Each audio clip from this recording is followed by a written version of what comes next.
After days of negotiations and votes on Capitol Hill, President Biden signed a bipartisan measure averting a coast-to-coast rail strike weeks before the holidays. They did one heck of a job in averting what could have been a real disaster. The legislation requires rail workers accept a tentative agreement the White House helped broker earlier this year.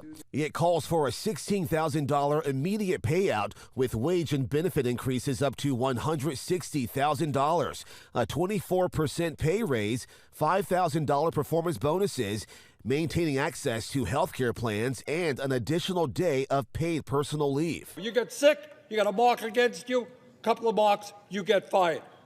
This cannot and must not happen in America in 2022. Sick leave, a major sticking point in contract talks. The House passed a measure to give the rail workers 7 days of paid sick leave, but it failed in the Senate.